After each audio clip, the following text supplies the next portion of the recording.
Today I'm sharing a 4-year story in 10 minutes about how I went from complete self-abandonment to accountability. Go back 3 years and I'm living in the same place where I'm recording today. And every kind of new interaction I was trying to make to get in there with the new spiritual community I found myself in, everything ended in disaster. With me trying to squeeze out accountability or apologies or understanding or relieve myself from distress through external means. And each time it went the same way and I was like, what the hell is going on here? Fast forward a year and a half, I'm in an ayahuasca ceremony in England, don't tell anyone, and I'm lying on my left side and I'm in a conscious dream of kindness. It was beautiful, it was children, it was a family in a rustic home. With kindness, I was learning kindness. And suddenly I jump out of my body and there's a guy dancing at my feet. My body had sensed it, it felt unsafe and it broke my journey. And I was under the impression that if someone interferes with your journey, you have a right to call over a facilitator to say, hey, this, that's kind of getting in my face. So I called out to the guy and I forgot he wasn't even working that night. It was his night off to enjoy the journey. And I just got a brick wall from him. And I just felt absolutely distressed. So then I saw him speaking to somebody else. I'm like, oh, for God's sake, this is going to carry on. I'm going to suffer more. And this woman comes over, you're in a shared space, darling. And, zero emotional intelligence, zero care, zero compassion. I'm the guy that's wrong, even though my trip got spoiled by somebody dancing at my feet and I felt unsafe. I was absolutely vexed, okay? Luckily, my brother was next to me in this ceremony, so he was watching this whole thing, he was observing it, and he helped me process it later. So, what's happening now is that my heart is thumping like absolute mad in the ceremony. It's saying, hey, can you see me? Can you hear me? Can you see me? Can you hear me? And the more I talk with her, the more I'm like, I can't do this right now. And I went like this and went in, fell back into my chair. And I stayed with my heart and it slowed down. And then I was thinking, these guys are so disorganized. And you don't want to know the words I was using. And my heart would start thumping again. So the moment you go in the mind, you're abandoning the body. And we know this. Children escape to the mind to escape from the distress and the discomfort of the inner earthquakes of the body when our unwanted emotions are not welcome, when they're not safe, when they're not loved. So I was witnessing this firsthand of when my energy was here, my heart was distressed. And when I came here, it calmed. It literally calmed within a few seconds. Bam, bam, bam, bam, for an hour or so. My brother then helped me integrate the process, but still it would be a year or so until I met my next partner. I had been through 8 years of healing, family awakening, transforming trauma, sexual shame, distress, disgust, father issues, mother issues, delusions, unconscious expectations. I'd processed a lot of stuff, but it was as if I had gone from the last relationship to this one day after the other, because nothing transforms in relationships unless you are in the relationship seeing it. The way I describe it, imagine a football pitch of healing. The left side is the whole picture of healing except relationship, and the other side is just romantic relationship.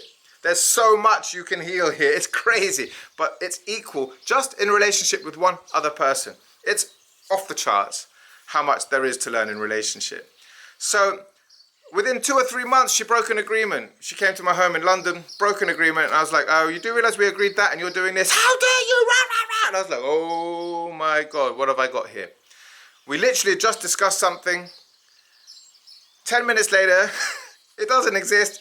And now she's in distress. She's in self-preservation because she can't do rejection. She can't do no. She can't do this. She can't do that. I thought for 7 or 8 months that I was being the spiritual guidance, empath, empathizing to guide her to be safe enough to take accountability for her actions. Which way did it go? Did it get better or worse? It got way worse, and it kept getting worse. She disappeared for 2 weeks, was sleeping with someone else, lied to me, let me fly. I flew to Spain not knowing. Things got nasty. And I still played the empath. Okay, I understand why that happened, because I've done those things in the past. But I'm going to need your support, I said. Did I get any support? No, I kept getting rage. What's going on? Because I've done all this healing, I thought now I can have a progressive relationship, that I can navigate this relationship into a place where we're both feeling safe and vulnerable and accountable and these things. But I hadn't really learned what accountability was. And in this instance, it was about me removing myself from the relationship. But because of my abandonment issues, this empathy delusion, the empath trap, which I wasn't aware of, because in the past I would have defended myself with rage. I healed those rage needs that was coming from my father wounds, but I hadn't replaced my defenses with something else since I'd processed the rage. I didn't have boundaries. I didn't have limits on my empathy. It took from the time of the first issue with the breaking of the agreement in March until October for me to realize I have to leave the relationship. And I left in a moment because I had abandonment issues, loneliness issues, and I'd waited 7 years, practically celibate, for my next partner. And I actually believe that because I've done all this healing, now I'm going to attract the perfect partner. Even though the last relationship I left in a total mess. It was a disaster. Beautiful girl, had no idea how to relate to her. So you don't heal anything to do with relationships outside of relationship. Even if you do 1,000,000 hours of research and process and heal a whole load of other things, you'll be better set up. But there will still be so many patterns and programs and dynamics that you're not aware of. And taking accountability for myself to leave the relationship I'd been waiting 7 years for was so difficult, because we'd rather stay in the relationship and be the good guy because they're so bad, so the ego positions itself by default as good. You'd rather stay with them and be good and suffer than to choose your abandonment and walk away because there's a brick wall there. You need to take accountability for yourself. Can you see it? But you're blinded by your need for romance and attachment and fake love. Love comes from you, man. It's not an outside job, it's an inside job. Oh, but I love her. No, you don't. You're attached and you're afraid of your wounds and you're projecting your need for accountability onto her, making her out to be the bad guy, taking a whole load of distress and discomfort as normal. Suffering becomes your day-to-day experience because you won't do the simple job of removing yourself from the situation, which is something I had to learn. I grieved for 2 months. It was hell on earth. And during those 2 months, I started my Instagram channel. And that was end of November. I now have 15,000 followers and I've started making YouTube videos for you guys. It aligned me.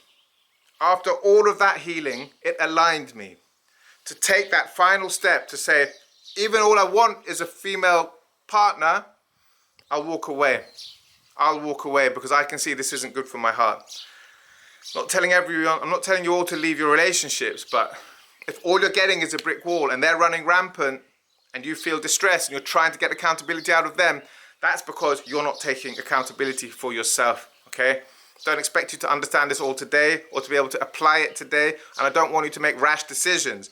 But if somebody is running rampant, doing whatever the hell they like in your life, in your experience, and you don't take accountability for yourself, you're going to suffer.